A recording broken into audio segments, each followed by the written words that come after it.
Hello students, welcome to Success Wings. आज हम bucket sort को स्टडी करेंगे। तो बकेट सोर्ट क्या होता है? Bucket sort is a distribution based sorting algorithm that distributes element into several buckets। Various buckets होंगी, उसमें हम अपने एलिमेंट्स को डिस्ट्रीब्यूट करेंगे और वो बकेट्स क्या होंगे, उनकी कुछ रेंज गिवन होगी कि इस रेंज के एलिमेंट्स इस बकेट में, इस रेंज के इस बकेट में इस तरह से आएंगे। जैसे 0.1 है तो 0.1 के बाद 0.10 से लेकर 0.19 तक के जितने एलिमेंट्स होंगे ना, सारे के सारे इस बकेट में हम प्लेस करते जाएंगे। फिर 0.20 से 0.29 तक के जितने एलिमेंट्स होंगे हम इस बकेट में प्लेस करेंगे। तो वेरियस बकेट्स होते हैं, इसमें डिस्ट्रीब्यूट करते हैं अपने एलिमेंट्स को। It works best when input is uniformly distributed over a non range. जब यूनिफॉर्मली डिस्ट्रीब्यूशन करना हो तो उस केस में ये बेस्ट है, राइट। कब कैसे काम करता है? क्रिएट करो पहले बकेट्स को, ठीक है। यूजुअली एरे ऑफ लिस्ट, यानी कि इस तरह से हम क्या करेंगे, बकेट्स बनाते चले जाएंगे। Scatter phase, insert each element into appropriate bucket based on the mapping function. Mapping function के बेस पे हर एक एलिमेंट को हम प्रॉपर बकेट में प्लेस करेंगे। फॉर एग्जांपल हमारे पास एलिमेंट आया 018 एलिमेंट आया, तो हम किसमें प्लेस करेंगे, जिसकी रेंज, जैसे ये हमने अभी बताया था ना कि ये रेंज हो 10 और 019, ये रेंज हो, तो इस रेंज के बीच में यानी इस वाली बकेट में परफेक्ट फिट होएगा ये, तो हम इसमें इसको प्लेस कर देंगे। एक आता है क्या, सपोज 020 और 029 ये वाली बकेट आती है, तो इसके अंदर जो अगर 021 दे रखा होगा तो वो इस बकेट में प्लेस होगा, ठीक है। तो इस तरह से हम प्लेसिंग करते जाएंगे। फिर सोर्ट करेंगे हर बकेट को, ठीक है, using insertion sort. Insertion sort की हेल्प से जो पर्टिकुलर, जैसे हमने जितने भी एलिमेंट्स इस रेंज के आएंगे हमने सारे के सारे उस बकेट में डाल दिए। अब उसमें भी सोर्टिंग करनी होगी तो उसमें सोर्टिंग करेंगे बाय यूजिंग इंसर्शन सोर्ट। फिर गैदर फेज आएगा, कॉन्कैटिनेट करेंगे सारी बकेट्स को ऑर्डर में, राइट। तो सारी बकेट्स को ऑर्डर में क्या कॉन्कैटिनेट करेंगे। जैसे ये 0.10 से 0.19 तक के बीच की रेंज थी, तो इसको हम पहले रखेंगे 0.2 वाली रेंज के, ठीक है। फिर सिमिलरली 0.3 की कोई रेंज की बकेट आ गई तो उसको हम 0.2 के बाद प्लेस करेंगे, ठीक है। तो इस तरह से हम इसके अंदर बकेट सोर्ट के अंदर काम करते हैं। फॉर एग्जाम्पल, जैसे ये एग्जाम्पल, ये हमें इनपुट गिवन है 0.42, 0.32, 23, ये सारे हमें इनपुट गिवन है। तो स्टेप्स क्या है, पहले बकेट जीरो आई, उसमें हमने रेंज डिफाइन कर दी कि 0.20 से 0.29 तक के जो जितने भी एलिमेंट्स है वो हम इस बकेट में रखेंगे।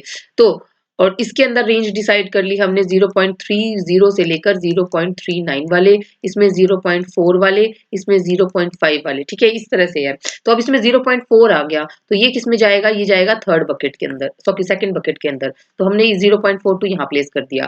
फिर 0.32 आया, 0.3 आया है ना, तो हम इसको किस में प्लेस करेंगे, फर्स्ट बकेट में प्लेस कर दिया। फिर 0.23 आया, इसको जीरो बकेट में प्लेस कर दिया। फिर उसके बाद 0.52 आया, इसको हमने थर्ड बकेट में प्लेस कर दिया। अब ये सारे के सारे तो सेपरेट बकेट्स में प्लेस हो गए।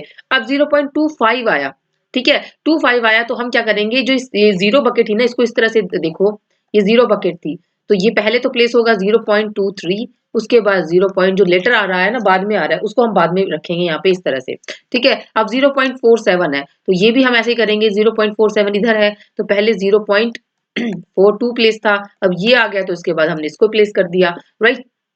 फिर 0.51 आ गया। अब 0.51 आ गया, पहले हमारा क्या प्लेस था, पहले हमारा ये प्लेस था 0.52, ये आया था पहले। लेकिन अब क्योंकि 0.51 आया तो हम क्या करेंगे, इसको यहाँ पर प्लेस करेंगे क्योंकि ये स्मॉलर है, इसको सोर्टिंग ऑर्डर में प्लेस करेंगे हम इसको, राइट। अब सोर्ट बकेट्स को कॉन्कैटिनेट कर दो क्योंकि सारी सारी सीक्वेंस में ही है, इन सबको कॉन्कैटिनेट कर दो। तो कॉन्कैटिनेट कर दिया तो 0.23 उठाओ, फिर 0.25 उठाओ, फिर 0.32, 0.42, 47, 51, 52, तो ये सारे सारे क्या हो गए, सॉर्ट हो गए, राइट। तो इसमें हमें कंपैरिजन भी नहीं करना पड़ा इतना, राइट।